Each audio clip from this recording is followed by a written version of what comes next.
that's one of the biggest things. Cause once everybody starts talking, you know, it gets further around the city, different places. Easy. Keep in mind that word of mouth goes both ways, and the other way is a whole lot faster and better, bigger, right? I mean, if you do something wrong, you do something kind of like situation, right? It depends on the situation, right? I came up in a world where it was like song bounce, next song bounce, next song. Now, if I was in a situation where I had more time, then I would go and I would, you know what I'm saying? But I tried to adjust most of that on the front end. So if you saw, I was making compressions, EQ changes while he was recording.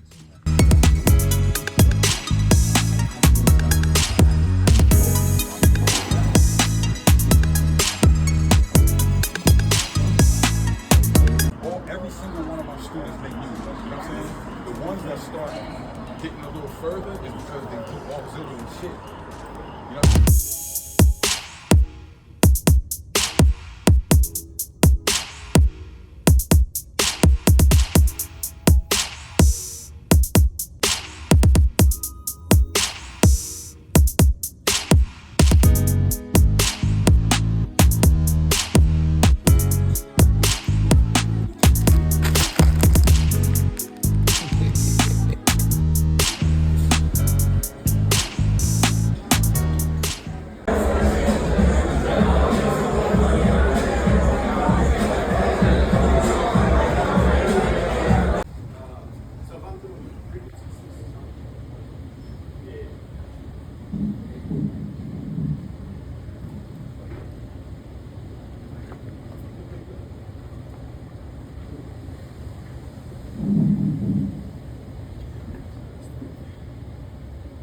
Interesting part, I think, of mastering. A lot of what I'm doing in mastering is I'm working with great mix engineers. I don't really need to EQ tons of stuff, right? What I'm trying to do is enhance the dynamic energy of a mix, right? And so it's a little bit more of an obscure process than you might think. So I'm doing like a couple types of compression. Downward compression, which is the compression that we all know. Upward compression, which is a better, more common name of it, would be parallel compression, right? You like hyper compress something and bring it up from the bottom. So I'm confident they will just trust me. It's still, even to this day, it's still a collaboration. It's still a, if I'm mixing this Meg record and the young man's name, I hope I'm not mispronouncing his name, I think his name is Yuki. So if it's Meg featuring Yuki and I'm mixing, all three of our brains gotta work on this. And I'm not saying to myself, oh, I'm good and they trusted where I'm at. What I'm saying to myself is, I'm good and I'm trusting this instinct, but I still want to hear from them. I still want their input. I welcome their input. Shit, well, no, man, I really appreciate you guys for checking me out. Wayne asked me to come. Actually, I was just supposed to come do the panel, and he was like, yo, can you do a little performance? And I know that this is like an educational thing, you know what I'm saying? So with that, I'd like to split a little bit of what I'm doing. So if you've seen what I'm doing, I'm hitting pads, long story short. Long story short. Short story long though, I'm taking one shots. I usually like my percussion down low, probably the first 8 pads, and I'll have my melodies right there at the top.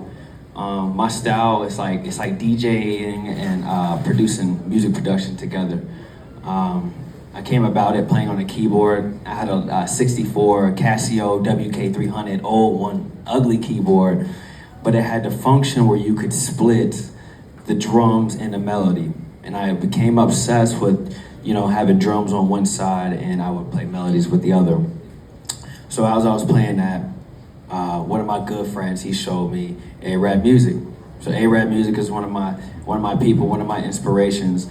And I got the 2500, back in 2010. And it's been a thing I've been doing for 15 years now.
this shit is going to work, it's not gonna cause any other issues within our program, then I said, hey, maybe that's why. I'm not saying, oh, that's amazing and I love it, because there's a lot of plugins that I kind of get like niched out of because I don't, like I'm just using Pro Tools. But in my head, I said to myself, I think that may be why. Because if I take you through Pro Tools history, it was RTAS, we had TDM, which was if you had money, and then we jumped over into AAX. Yeah. So I think it was for stability. Yes, And possible mentors, like Yes. what have help you, you know, on your path where you are today. Any mentors or resources that you have leaned on, or maybe that you have been inspired to create, which GQ Audio is obviously something along those lines. Yeah, well, thank you for The myth, the legend, Young Guru. Thank you for being here. He's going to give us a live mixing demonstration.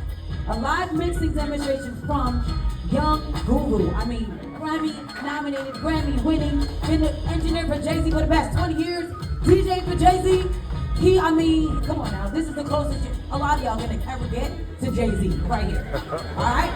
So, Becoming a complete engineer, I kind of thought about that name for this panel, and I didn't necessarily really put a whole lot more thought into what that even means, right? So I want to go around to the panelists, and let's start with Guru, and we'll work our way through. And what do you think becoming a complete engineer is? Oh man, that's a great question. So the first thing is gaining the information that you need and studying, right? And when people say, oh, study, it's really going back to those things I was talking about, the foundation and basics of what gear does and why, right? And once you get that, figuring out what your sound is, figuring out where you want to be, because there's all types of engineers, right? We may focus on recording and mixing, but what I tell my students all the time is that there are so many places for engineers to make money, right? When you walk into church and somebody is sitting there mixing a live gig, that is a guaranteed gig every single Sunday. There are